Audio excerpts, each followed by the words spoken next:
encontrou a cura que se eleva das próprias dores do saber, quando conjugou a própria força à essência de toda a humanidade. Esse verso é do Goethe e faz parte da obra dele, do Fausto. Tem bastante relação com o que a gente vai falar hoje, né, desse capítulo do livro que a gente está estudando, porque traz um pouco dessa ideia da força do saber, né, que tem as dores, mas tem uma força que ela reside em toda a essência humana. E esse segundo capítulo, para mim, ele já começa assim com uma frase que eu acho que ela deve permear a gente a todo momento, né? A gente precisa se lembrar a todo momento, né? Que a escola é o lugar onde todos os dias e a toda hora tem o desenvolvimento acontecendo ali, né? Então, enquanto as crianças estão ali aprendendo, né, recebendo o ensino, elas também estão construindo o próprio corpo, né, formando, se constituindo, e todo esse processo de aprendizagem, ele estimula, né, ele atua sobre o desenvolvimento físico, emocional, individual, espiritual da criança. Então, tudo isso, assim, esse contexto, ele se relaciona, ele influencia como é que a criança vai se formando, vai se constituindo. E a gente sempre precisa pensar isso, né? A gente ter a noção dessa responsabilidade perante a criança, né? Do que eu vou fazer com ela, como eu vou interagir, o que eu vou levar, qual que vai ser a minha postura. Então, dentro da escola, qualquer adulto que esteja ali com a criança, né, a gente precisa lembrar que somos educadores, né, que a nossa postura ali, a nossa interação, as nossas falas, elas atuam na formação da criança, né, na constituição dela. E aí ele fala, assim, que tem essa individualidade, né, esse elemento próprio, né, que é da criança, que é algo que a gente precisa ter a sensibilidade para compreender, mas é sempre um enigma, né, e a gente precisa ir trabalhando para que a criança possa ir se revelando. E ele fala que sempre foi, né, desde a fundação, a preocupação central de Rudolf Steiner, desde a fundação, lá da primeira escola Waldorf, em Stuttgart, esse olhar sempre para quais são as necessidades de desenvolvimento das crianças, né? Então, conforme a etapa que ela está no desenvolvimento, o que é adequado, o que é necessário, o que é apropriado para a criança. Aqui no livro fala rapidinho, né, como é que foi que chegou, né, nessa concepção de escola. Conta um pouquinho que foi a partir de um pedido do diretor da fábrica de cigarros, Waldorf, e a escola Waldorf, ela nasceu desse impulso, desse pedido desse diretor, que ele gostaria de ter uma escola para os filhos dos seus funcionários. E eu pensei em falar um pouquinho sobre, bem breve, assim, bem resumido, um pouquinho sobre a biografia do Rudolf Steiner, para quem ainda não teve a oportunidade de conhecer, de aprofundar. Então, eu vou fazer um resuminho aqui. Ele nasceu em 1861, dia 27 de fevereiro, na Croácia, na região da Croácia, que ela é um pontinho, assim, bem especial no ápice, assim, da Croácia, que faz uma conexão entre a Áustria e a Hungria. E é uma região bem rural, bem pacata. É filho de um funcionário de uma ferroviária, e a mãe dele era do lado, dona de casa, né? Então, uma vida simples. Ele dava aulas particulares para sustentar os seus estudos, né? Para arcar com as despesas dos seus estudos.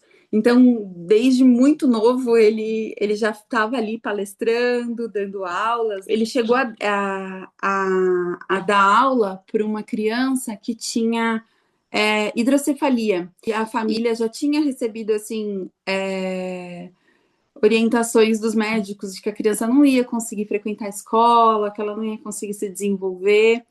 E ele foi trabalhando ali com a criança, foi aplicando uma metodologia que ele desenvolveu, pedagógica, algumas coisas de organizar o ritmo da criança. e a criança foi evoluindo, foi progredindo, e essa criança depois foi para a escola regular, completou toda a formação e ainda foi para a graduação, passou no exame que eles têm lá para entrar na faculdade e se formou médico. Então, já foi ali uma grande atuação que ele teve com essa criança. Tem um livro específico sobre essa criança, a história, a biografia dessa criança, que é bem legal. Mas o fato é que, por volta dos 21 anos, caiu nas mãos de Rudolf Steiner a tarefa de compilar algumas obras de Goethe, né, que foi um biólogo, poeta muito importante ali na Alemanha. E aí o Steiner mergulhou na fenomenologia de Goethe e isso abriu os campos para ele, né? Por volta dos 33 anos, ele escreveu a primeira grande obra dele, que é a Filosofia da Liberdade, que inclusive esse livro, na autobiografia do Steiner, ele fala que perguntam para ele, né? De todas as suas obras, né? Qual você considera mais importante? E ele fala que é a filosofia da liberdade. Ele foi nesse caminho de ministrar palestras, de lecionar, de professores. Ele trabalhou em escola de trabalhadores, de formação para trabalhadores. Ele conta na autobiografia que por volta assim dos 7 anos ele começou a ter algumas experiências interiores que ele não conseguia ser compreendido, né? Ele tinha algumas vivências que ele considerava assim que eram muito sensíveis, suprassensíveis, e aí ele passou a silenciá-la, né? Ele não falava sobre elas. E ele foi trabalhando, ele foi desenvolvendo uma pesquisa científica em relação a elas, para então ele conseguir fazer algumas publicações que começaram com revistas e depois viram livro, que é como adquirir conhecimentos dos mundos superiores, né? Então ele desenvolveu uma ciência espiritual, né? Então esse livro é muito bom também, tem toda uma metodologia ali, um passo a passo para você ir desenvolvendo, né, essa aquisição, essa conexão com os mundos superiores. Acho que ele tinha em torno dos uns 50 anos, foi quando ele realmente cravou e fundou o movimento antroposófico, né? Ele trabalhou na sede da Sociedade Antroposófica, lá em Dorna, na Suíça. Ele projetou e atuou, né? Colocou as mãos na massa para esculpir o Goetheanum em madeira, e foi uma grande obra de arte, mas essa obra sofreu um incêndio criminoso, né, na virada do ano de 1922 para 1923, e pelo que a gente sabe, foi ali que começou um adoecimento de Rudolf Steiner. Ele até projetou de novo o novo Goetheanum, todo de concreto, foi finalizado lá para 1928, mas Rudolf Steiner faleceu com 64 anos em 30 de março de 1925. As obras que a gente tem dele, a maioria são compilados de palestras, né, transcrições das pessoas que estavam ali, anotavam. A Marie Steiner, a esposa dele, trabalhou muito depois que ele faleceu para organizar essas obras, então a gente vê muito assim as obras dele falando assim, GA e o número. Porque GA é uma abreviação que significa obra completa, e aí tem um número porque ela foi numerando para organizar, para catalogar essas obras, né? E sempre foi um impulso de tentar torná-las públicas, né? Então, a maioria dos livros que a gente tem uma reunião de algumas palestras, de algum desses GAs, assim. O último curso que o Rudolf Steiner deu em vida foi da pedagogia curativa, então ele faleceu em março de 1925, e eu acho que esse curso foi até julho de 1924.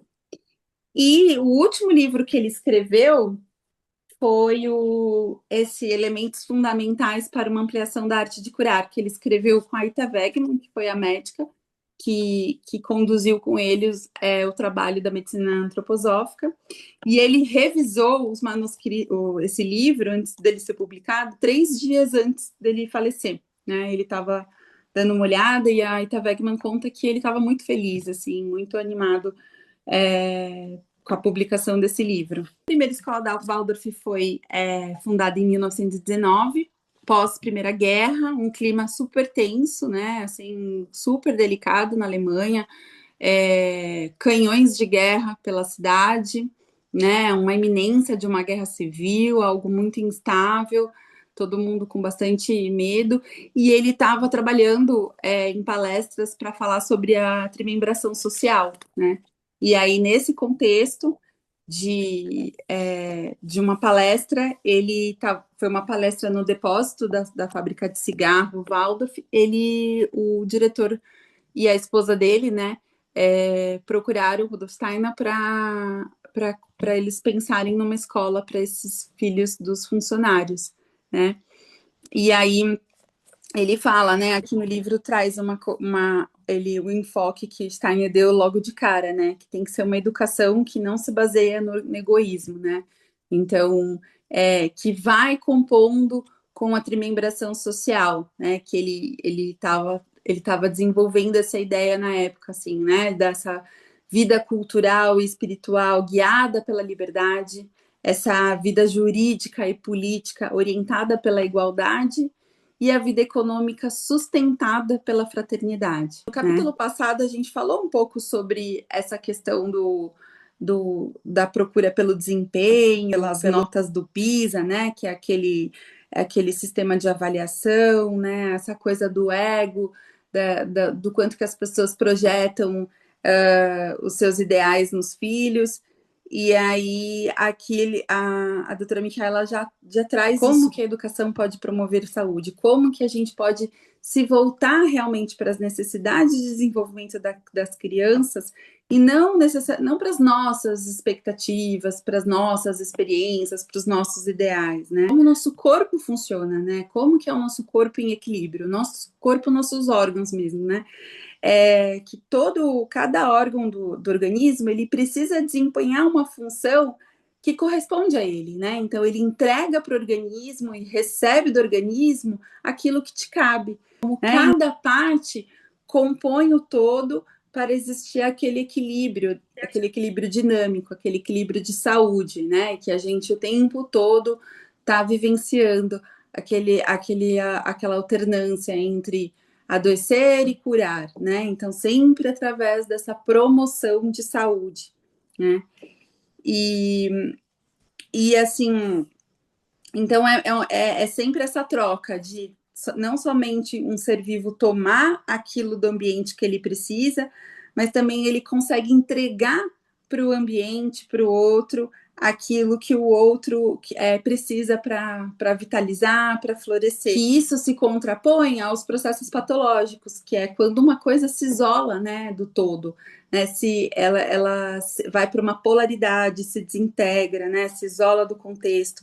Então, não tem uma sintonia com o todo, né? Para isso, a gente precisa fazer um esforço consciente, sair um pouco dos nossos anseios, dos nossos pensamentos, dos nossos sentimentos e olhar para o outro, se abrir para o que o outro precisa, claro que sem se perder da nossa essência, né? Lógico, mas assim, também sem prejudicar o outro, né? Sem atrapalhar o desenvolvimento, a liberdade, né? Do outro. Então, é sempre um aprendizado e esse equilíbrio bem sensível, né, das relações, que a gente precisa estar sempre em busca, né, sempre tentando, se esforçando. Não é algo dado e um patamar que se atinge e pronto e acabou. Saudável é apenas quando, no espelho da alma humana, forma-se a comunidade inteira e na comunidade vive a força da alma individual, né? Então, essa interação inevitável, né? Porque se a gente for pensar, a hora que eu expiro o ar, você vai inspirar o ar que eu expiro, e eu vou inspirar o ar que você expira, né? Então, o tempo todo, mesmo que a gente não tenha consciência, a gente está trocando, a gente está interagindo, a gente está se relacionando. Esse dar e receber, ele precisa ser orientado pelas necessidades, né, para a gente desenvolver uma comunidade saudável. Realmente, o que precisa nos guiar é o que é necessário, não o que eu acho, o que eu entendo, o que eu penso ou a minha opinião, né? Mas realmente qual é a necessidade das crianças, qual é a necessidade do ambiente escolar. A minha contribuição, ela vai ser potente se eu conseguir perceber isso, né, e atuar na necessidade. O que a criança precisa em termos de desenvolvimento saudável. E esse vai ser o foco do nosso trabalho. Como o significado e o respeito pela dignidade do ser humano podem desenvolver-se se o sistema escolar não está predisposto para isso e, consequentemente, tampouco consegue criar condições para tal, nem na formação de professores, nem na prática cotidiana do ensino, né? Então, a gente vê que a gente vive uma falência dos sistemas convencionais de ensino, né? E o quanto que a gente precisa se atualizar, a gente está vivo nesse processo, né? Olhar para para quais são as questões da nossa época, as dificuldades e os desafios da época, conforme as necessidades da criança, né? Então, a gente ter essa orientação pela observação da criança e não a partir de uma determinação ideal, ilusória ou baseada no que foi no passado, né? Ela fala muito que esses sistemas escolares, eles são um contexto que podem possibilitar, dificultar ou reprimir determinados desenvolvimentos, né? Então, como que a gente precisa levar a sério isso? Porque é onde a criança passa boa parte do tempo da infância dela, né? E é assim, às vezes a gente fica com aquela ideia de que a criança está na escola para se preparar, né, para a vida, mas na verdade ela está vivendo, a vida já está acontecendo, aquilo é a vida dela, né? Então a gente precisa olhar para isso como algo verdadeiramente sério e que está acontecendo, né? E que não é um ensaio para um espetáculo que vai acontecer ali na frente. Na verdade, toda a cena já tá se desenrolando ali. No fundo, todos nós devemos nos perguntar repetidamente se liberdade, dignidade, igualdade, solidariedade fraterna são meus direitos fundamentais. Como eu contribuo para que esses valores realmente possam tornar-se realidades para todo ser humano, né? Então, como eu posso contribuir para a felicidade e para a liberdade de todos os seres humanos? Isso é uma pergunta que a gente precisa carregar no coração, né? Se a gente quer realmente se envolver com algo que tenha propósito, que tenha sentido, que seja relacionado com o que é humano, com o que é da vida, né? O currículo Waldorf, ela traz um pouquinho, né, de como o currículo, né, o tipo de didática e até a gestão da escola Waldorf, tudo tem um significado por trás, né? Tudo há uma razão de ser, mesmo que às vezes a gente não conheça, não saiba, foi algo que foi pensado partindo dessa premissa, né? De que seja um ambiente de desenvolvimento humano, de desenvolvimento de todos os seres humanos que vivem ali naquela comunidade, né? Então, não é só para as crianças, a escola Waldorf é para todas as pessoas que fazem parte dessa comunidade. Então, é para as crianças, é para as famílias das crianças, para os funcionários da escola, os professores. A todo momento a gente está nesse processo, a gente está se encontrando ali nesse processo de desenvolvimento e a gente precisa pensar esse ambiente como um ambiente de fortalecimento da saúde, né? De fortalecimento da saúde espiritual, da saúde anímica, da saúde física.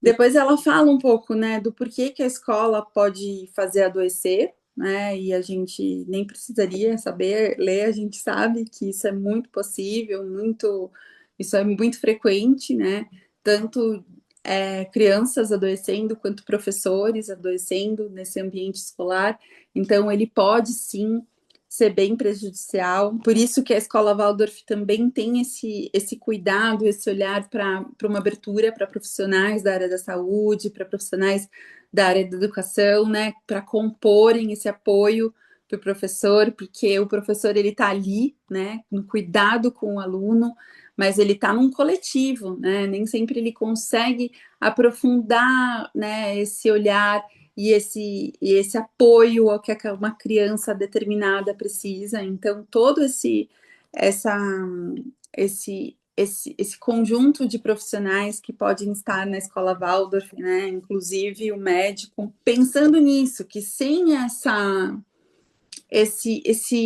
essa colaboração de uma equipe, de um grupo, fica muito difícil cumprir essa missão, né? Porque os alunos eles estão nessa fase de crescimento, de desenvolvimento, e cada criança tem o seu processo, sua necessidade. Então, às vezes, você consegue lidar com o coletivo, mas às vezes você precisa de algo mais individualizado. A gente sabe que quanto mais individualizado é o processo de uma criança, mais ela exige de um adulto, né? Assim, se a criança não consegue seguir muitos marcos de desenvolvimento que são comuns à maioria dos seres humanos, e ela vai ficando com um desenvolvimento muito único, essa criança ela vai demandar mais de um adulto, né? Ela vai precisar de apoio, de atenção, ela vai ficando, né? Ela não vai no coletivo, então a gente vai precisando de mais apoio. Então, a escola ela precisa ter essa abertura, né? E ela precisa ter essa composição de profissionais que tenham o mesmo norte, o mesmo enfoque, né? O mesmo objetivo. Aí tem uma outra frase que eu marquei aqui, um aluno de inclusão da escola Waldorf. Ele foi uma criança adotiva com algumas questões no desenvolvimento, porque ele tinha bastante limitação física. Ele não tinha braços nem pernas, só um pequeno coto no lugar do braço direito. O resto era torso, cabeça, nariz e boca. Sim, um desenvolvimento bem único, bem individual. Bastante desafio, bastante limitação. E aí ele foi para a sala de aula convencional, que era uma coisa bem assim diferente para a época, uma criança dessa numa escola regular. Ele foi acolhido, eles realizaram um trabalho profundo, todo colegiado na conferência pedagógica, e aí toda a escola se comprometeu, né, com esse apoio e para o James e para os seus pais.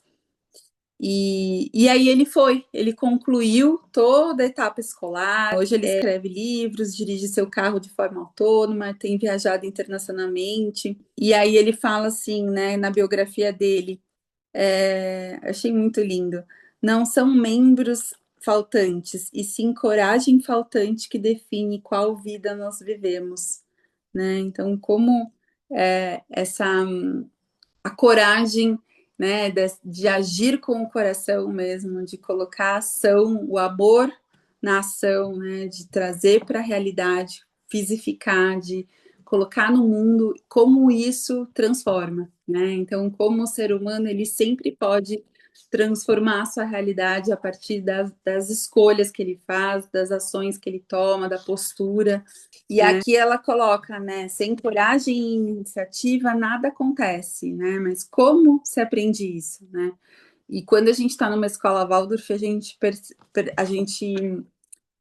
vivencia no dia a dia o quanto que a gente precisa ser corajoso, né? O quanto que a coragem ela tem que vir a todo momento. A gente às vezes enfraquece, mas a gente precisa respirar fundo e com coragem olhar em frente, né? Então, olhar para os desafios, olhar para as escolhas que foram tomadas e verificar o que deu certo, o que não deu, com coragem, né? Com coragem de transformar o que precisa ser transformado, de não se apegar a julgamentos, e a dores. Naturalmente, erros são cometidos, né? Decepções pessoais podem sobrecarregar o dia a dia, né? Isso é tão da nossa rotina, né? Só que isso é humano, né? Isso faz parte da condição humana, isso é natural da vida, né? Então, em qualquer lugar, em qualquer ambiente que existam seres humanos, a gente pode se decepcionar com as atitudes, com as escolhas, com as falas, com as posturas, e não é a partir disso que a gente vai agir, né? Não é a partir da decepção, da dor, do susto, do desconforto. Essas vivências, elas sempre vão existir, né? Não é um evento que vai acontecer e que vai ser transformador. Vai acontecer um evento aqui, outro ali, né? E, na verdade, o que a gente precisa trazer como motivação é realmente esse olhar para as crianças, né? Porque se a gente for ver com todo mundo que está ali, quem se decepcionou, quem foi o decepcionador ou o decepcionado, ambos querem a mesma coisa, né? Querem que as crianças se desenvolvam da melhor maneira possível, porque a gente está ali, né? Para as crianças, a gente está ali por elas e para elas, né? Então a gente sempre voltar para aquilo que é a base, que é o fundamento, a premissa, né? E se a gente manter esse eixo firme, a gente vai viver os atropelos, né? A gente vai cambalear, mas a gente vai ter um norte, a gente vai tocar, seguir, né? Se recuperar, levantar e prosseguir. Tem uma obra, né, que reúne algumas palestras que Steiner deu sobre as forças do mal, e uma das frases que me impactou foi: o mal existe, né? Então, para a gente, que às vezes a gente fala, o mal, e a gente não dá muita bola, né? Mas aí ele fala, né, o mal existe. O que é o mal? O mal é algo bom no lugar errado ou no momento errado, né? Então é algo que destoa da necessidade daquele momento e daquela época, né? Daquela situação. Por isso que volta aquele princípio, né? Da escola Waldorf, da educação Waldorf, que tudo a seu tempo, né? Então não é que as coisas são proibidas, mas todos os estímulos, os acessos, os conteúdos, eles passam pela peneira do que é necessário para a criança naquela etapa de desenvolvimento, né? Então, para a gente passar por essa peneira, a gente precisa conhecer sobre as etapas de desenvolvimento humano, sobre como que é essa antropologia, né? Esse caminho de jornada humana de desenvolvimento, e aonde que essa criança está nessa jornada, né? Em que momento ela está? Todo momento o professor ele fica com esse olhar, né? Ele na formação ele vai desenvolvendo isso, ele vai né, se apropriando desses conteúdos para na prática ele ter esse olhar apurado de perceber se aquela aula que ele deu para as crianças, como que foi que as crianças receberam aquilo, né? A partir do comportamento, do que elas manifestam, né? Do como que elas se apresentam até no corpo, na cor, na feição, então no trabalho que elas fazem no caderno. Então, todo momento a gente vai fazendo essa apuração, né? Como que se a gente fosse a todo momento verificando se a criança está preparada, se ela está pronta, se aquilo foi demais, se às vezes está de menos, se ela está sedenta, né? Se ela está querendo, com fome demais. E a gente sabe, né, quando a gente olha para trás na nossa vida escolar, a gente sabe como algo na escola pode ser muito entusiasmante, muito animador ou muito decepcionante, entristecedor. Tem crianças que realmente adoecem, né? Quando às vezes são exigidas demais e não sentem que conseguem, né? Então, tudo isso pode repercutir realmente de uma maneira profunda, desencadear adoecimentos que muitas vezes passa desapercebido da causa que foi o contexto escolar. A doutora Micaela traz um pouquinho das evidências científicas, né? De como que esse trabalho nas escolas Waldorf hoje já tem bastante estudo, tem artigo científico sobre... Porque sempre foi, né, um questionamento. Será que essas crianças conseguem passar no vestibular? Será que depois elas conseguem ter uma profissão? Né? Então, vira e mexe saem matérias sobre ex-alunos Waldorf, pessoas famosas e que fizeram, estudaram em escola Waldorf, sai pesquisa de quanto que foi a aprovação do vestibular e tudo mais, porque são questões, anseios das famílias. É óbvio, né? A gente quer que os nossos filhos sigam o caminho deles, né? Alcancem sucesso no trabalho, na vida profissional, se desenvolvam nas relações. E o vestibular, né, passar numa faculdade faz parte realmente, né? Se a gente for ver, é algo muito pequeno perto de um olhar para o desenvolvimento, no sentido da criança estar pronta para a vida, né? Para o que quer que ela vá fazer. Pode, inclusive vestibular, né? Mas o que quer que ela vá fazer, como se relacionar, né? A gente tem vivências, às vezes, que a gente não passa, né, pela cabeça que a gente possa ter um acidente, um adoecimento, uma perda na família, uma situação, assim, uma circunstância mesmo da vida muito forte, que assim, muda todo o caminho ali, né? E de repente a gente poder fortalecer aquele indivíduo, né? Porque enquanto a gente está ali perto da gente, a gente pode cuidar, mas por quanto tempo, né? E como que vai ser? Como que a gente pode assim preparar a partir de dentro, né? A partir da criança construir dentro dela e se munir de recursos, de ferramentas, né? De conteúdo, de preenchimento, para que todas essas questões que possam vir desde desses temas da vida moderna e as circunstâncias da vida, as intercorrências que todos nós passamos e vivemos, que a criança, que esse indivíduo, ele possa ter ferramentas para lidar, né? Mesmo que ele esteja num momento que ele não está com o apoio da mãe ou do pai, de alguém próximo, né? Mas ele está ali, né? Aquilo que foi plantado está ali dentro, né? Assim, são recursos que tá ali e ele não perde. Então, isso é muito importante a gente pensar, né? Porque às vezes vem muito desconforto dentro da escola, muitas situações que às vezes a gente fica chateado com a condução, com como que foi, puxa, mas nossa, tal. E eu sempre falo isso com as famílias, e eu vivencio isso porque a minha filha também é da escola, né? Então, às vezes tem uma situação que, sei lá, mudou a condução, mudou o professor e gera uma frustração na criança. Mas eu sempre penso, poxa, que baita oportunidade que eu tenho de trabalhar com a minha filha é um tema sensível, delicado, dolorido, mas ela está comigo, né? Eu estou cuidando disso, eu posso muni-la de ferramentas, eu posso apoiá-la. E ela está num ambiente de amor. Ela está dentro de uma escola que eu confio, com pessoas que eu confio, que eu acredito. Então, mesmo que existam erros, né? E eles sempre vão existir, é um ambiente de seres humanos.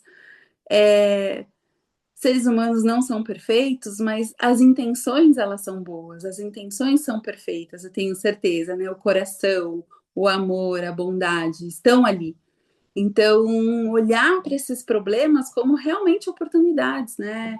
De passar ali por uma situação, de preparar a criança, porque vai chegar um momento que a criança vai viver isso em outro ambiente, em outra situação, e provavelmente a gente não vai estar ali, né?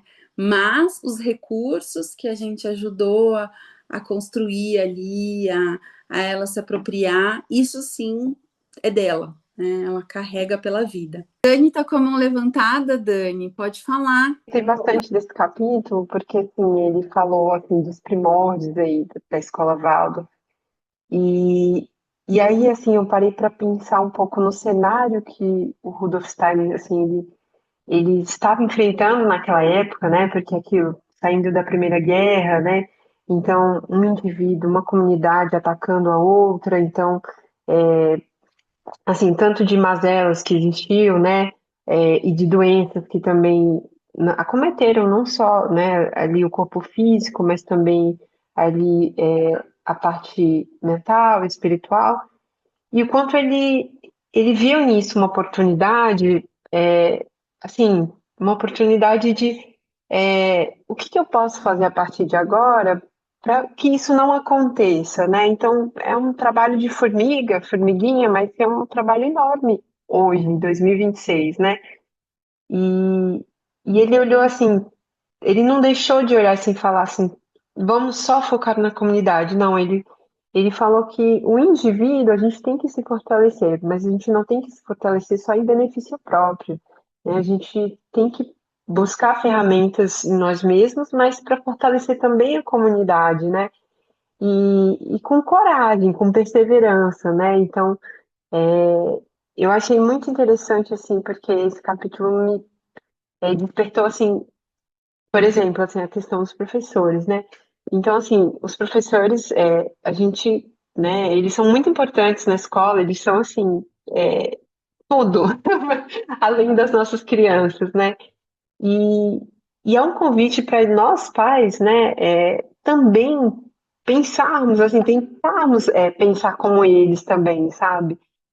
Como que a gente pode desenvolver a nossa criança sem jogar tudo para a escola, né? E como que a gente pode também nos escolarizar novamente, né? Porque é uma autoeducação, né? Eu fui totalmente ensinada de uma forma totalmente diferente dessa.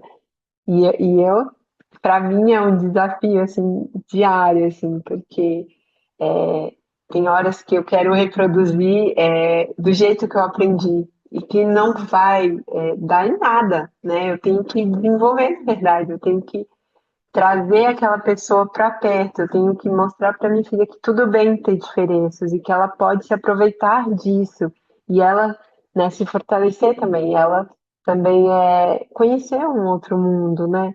E eu gostei muito desse capítulo por isso, porque ele é uma ótima iniciação, assim, para a gente, um convite aos pais também, né? A gente entendeu como que, né, foi toda essa criação da escola, né? E aí a gente também tem que parar para pensar no hoje, né? Então, o que que a gente tem visto hoje? Assim, eu acho que a gente tem visto intolerância, né? A gente, né, a questão dos Estados Unidos, Trump, não vou nem levar assim para esse lado. Tudo que isso está acontecendo, pessoas morrendo assim, elas não estão nem armadas, elas falam lá suas ideias e elas morrem por isso. Gente, a gente não tem mais respeito a isso, assim, o que que queremos, mas lógico, não é só a minha expectativa, mas como que a gente pode contornar isso por meio desses serizinhos que carregam o futuro, né? Então, esse monte de guerras que estão acontecendo, Ucrânia, né, Rússia, e como que os nossos filhos, assim, eles vão pensar sobre isso no futuro, eles podem até participar disso no futuro, mas o que que eles podem contribuir e não fomentar de más ações, né, nesse meio? Eu acho que é muito importante, que seria muito importante que cada escola fosse assim, tivesse esse pensamento, porque às vezes eu tenho ideia que todas as escolas vão ao contrário, né? Elas fomentam assim, uma grande crítica, assim, sabe? Tem gente que hoje em dia, né, na minha época não tinha muito isso de prestar vestibular para Harvard, né? Quem ia era assim, um em um milhão, né? Hoje em dia tem crianças, né, adolescentes de 15, 16, 17, 18 anos que passam 4 anos estudando para se dedicar a uma bolsa, né, uma scholarship total, assim, nessas grandes universidades americanas, né? Legal, mas assim, e no futuro, o que que isso vai dar, né? Essa ideia, ela vem só para engrandecer essa pessoa ou ela vai trazer frutos para o seu país, né? Para aquelas pessoas que estão, né, aí ao redor dessa pessoa, né? Então eu fico pensando nisso, né? As pessoas hoje em dia querem que seja o melhor, o filho mais, né, o primeiro lugar, o que passe medicina, direito, tudo possível, sei lá. E, gente, pensar só nisso, né? Só nessa. É tão assim, pouco, né? O mundo não precisa disso, o mundo precisa de muito mais. A gente está vendo isso agora, e daqui a 20 anos, né? Então, eu acho que é uma grande reflexão, assim, para o nosso tempo, né? Steiner passou por essa dificuldade de guerra, assim, ali. Hoje em dia é mais difícil, a gente, né? Quer dizer, né? Nem tanto, mas, assim, a gente tem visto isso em várias partes do mundo. E como que a gente pode fazer para daqui a 20 anos tentar evitar, né? Tentar promover um mundo melhor, assim, sabe? Um mundo de mais amor, de mais cuidado, e não só de individualidade, de egoísmo, né? Um mundo de altruísmo, de fato, né? Eu acho que isso é mais saudável, o altruísmo é mais saudável, sabe? E ser a melhor nação, a melhor potência. Gente, isso dá no quê se o outro tá lá do outro lado, sofrendo, passando por 1 milhão de dificuldades, assim, eu não consigo me sentir feliz, assim. Eu olho e não consigo entender essa diferença, né? Como que eu posso agir nessa diferença? Eu acho que a escola tem muito a ver com isso, né? Bom, muito boa reflexão, né? Vai movimentando a gente, né? E eu tenho esses momentos, né, de, ai, começa a ver notícias muito grandiosas e aí a coisa assim vai. Eu, eu acho que o que a gente está fazendo hoje, por exemplo, já é um movimento, sabe? Porque a gente pode falar do ódio que tem lá fora, mas a gente precisa começar primeiro a falar do ódio que tem dentro de nós, né? Exatamente. Não tem nada lá fora que não exista dentro da gente, né? Às vezes a gente pode pensar assim, imagina, eu jamais mataria alguém. Depende, se mexer com seu filho, com a sua filha, talvez sim, né? A gente tem um mal dentro da gente. É que a gente não usa, a gente não ativa na maior parte do tempo. Mas ele existe, ele está dentro de nós. Então, quanto mais a gente olhar para isso com essa perspectiva de que tem uma frase que fala assim, que a força da alienação, ela tem, eu não vou saber falar direitinho, mas ela tem essa coisa assim de aumentar o que nos afasta. E na verdade a gente é muito mais parecido com as pessoas. Os seres humanos são muito mais parecidos do que diferentes, né? No sentido de que às vezes eu só não ativo aquilo que o outro tá deixando se dominar, né? O mal tá dominando, né? Mas assim, a gente precisa o tempo todo cuidar, o tempo todo vigiar. Então, eu acho que passa por isso, para a gente sentar, estudar, parar, refletir, né? E pensar como é esse mundo que a gente quer que as nossas crianças cresçam, quem são essas referências, né? Porque às vezes eu olho e falo, gente, as crianças estão sem boas referências, né? Assim, e são as inspirações da vida, né? A gente vai se inspirando e vai querendo se elevar, né? E se a gente não tem algo elevado para se inspirar, para orientar, a gente não se eleva, né? Então, eu acho que é muito legal a gente fazer essas reflexões, a gente sentir esse desconforto, esse inconformismo. A gente não pode se conformar. A gente precisa querer mudar, a gente precisa. E provavelmente nós não vamos mudar para a nossa geração, mas eu acho que a gente vai deixar uma luz acesa, sabe? Nossos filhos ali, sabe? Eu acredito Sim. muito nisso, assim. Eu vejo porque essas crianças, elas chegam cheias de luz, elas chegam cheias de força, de coragem, de pureza, de amor, sabe? Então, assim, a gente precisa cuidar disso, a gente precisa preservar isso e potencializar isso. Totalmente, concordo. Muito bom, Dani. Na próxima, a gente pode ler o terceiro capítulo, que aí já vai entrar mais profundamente nas questões de saúde. Ele é um capítulo grande, talvez a gente, né, não consiga Ah, ler tudo. Quem falou? é a outra Dani agora. Oi, Eu não vou Dani. ser, tudo bem? Eu não vou ser tão profunda na reflexão, mas eu queria só um comentário sobre a questão da coragem que você falou, né, dessa importância aí que foi dada desde o começo, né, da escola e da antroposofia, da questão da coragem. E eu vejo muito isso no Henry, né, principalmente quando tem o desafio de Micael, né, que eles ficam sendo mais estimulados ainda a desenvolver essa coragem, e como que isso faz a gente também usar disso em casa, sabe? Então, na semana do desafio de Micael, eu desafiei ele também. Quando a gente estava numa situação fora, e falei: olha, não é a semana do desafio do Micael, o seu desafio hoje vai ser esse. E eu acho que isso é o que faz assim a escola nos educando, né? Porque daí É, você também fica usando dessa mesma forma, né, de estimulá-los e também pensando nisso para você, né? Qual que é o seu desafio, né? E como conseguir superar esses pequenos desafios. E eu acho que isso vai alimentando muito a coragem da criança, né?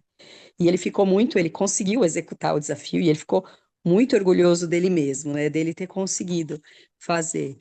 E não faz de novo. Então eu estou esperando o próximo, né, estímulo para conseguir fazer com que ele faça de novo e daí consiga fazer isso sempre, né? Mas é uma coragem muito grande que ele precisa ter. Então, essa questão da coragem eu achei, assim, demais, né? Isso ser uma das bases e é realmente, né, essencial a gente trabalhar ela.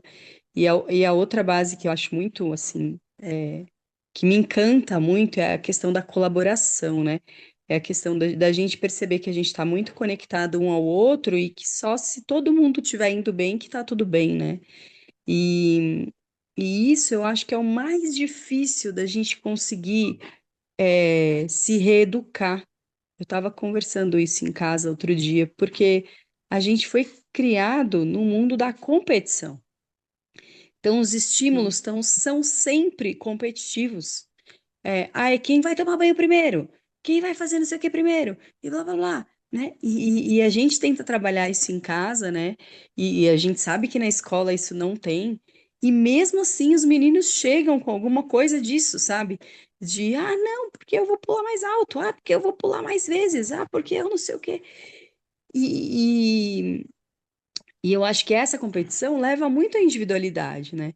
E a gente conseguir trabalhar essa questão da colaboração é o maior desafio, assim, de você saber que você pode estimular as pessoas a atingir metas de forma colaborativa.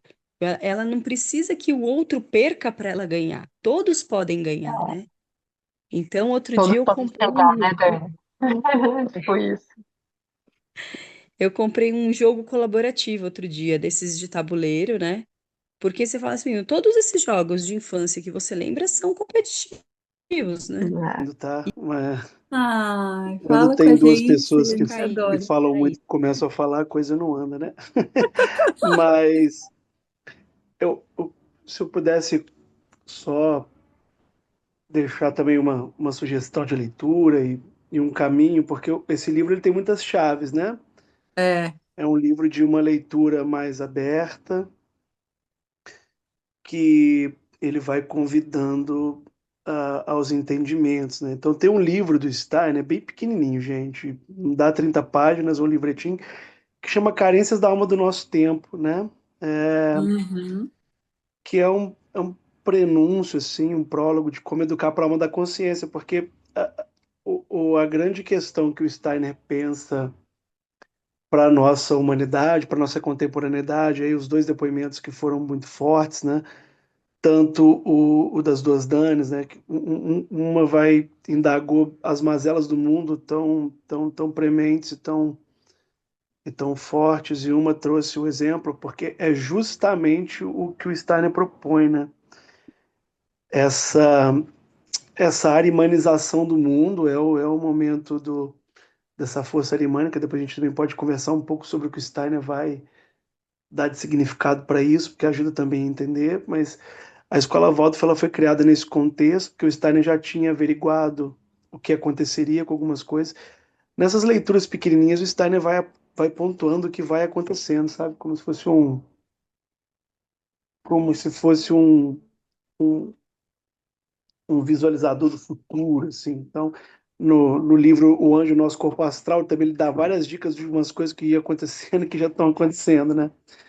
Então, no livro Carências da Alma, ele vai explicar um pouco desse movimento e ele traz um pouco dessa força de Micael, que é essa força da coragem, né? Então, se vocês quiserem ler esse livro, é muito fácil, ele também é bem acessível, acho que tem na internet em PDF. ele ajuda a clarear um pouco sobre todas essas dinâmicas, essas potências que esse capítulo trouxe. Porque o Steiner propõe uma educação viva para o vivo, né? No vivo. Então, a arimanização propõe uma intelectualização, um ressecamento. E aí a professora trouxe o Goethe, ele vai usar o Goethe, que o Goethe vai propor a poiesis, que é o oposto que o ser humano ele é um ser mais poético do que conscientemente, né? Então, acho que eu indicaria para vocês esse livro, é fácil leitura, ele ajudaria também a compreender as chaves desse movimento e de entender até porque porque a pedagogia Waldorf é tão contrassenso assim, né? Porque ela envolve um organismo, ela não é só um, como Paulo Freire já dizia, né? Não é só uma coisa bancária onde eu deposito algo, onde eu venho e eu deposito no meu aluno a capacidade de mexer com IA, eu deposito no meu aluno a capacidade de responder problemas matemáticos, eu deposito no meu aluno a capacidade do meu aluno de enxergar o português, e aqui a gente vive isso, né? Então essa é a grande diferença. Isso já imbui de coragem, que a coragem é, né?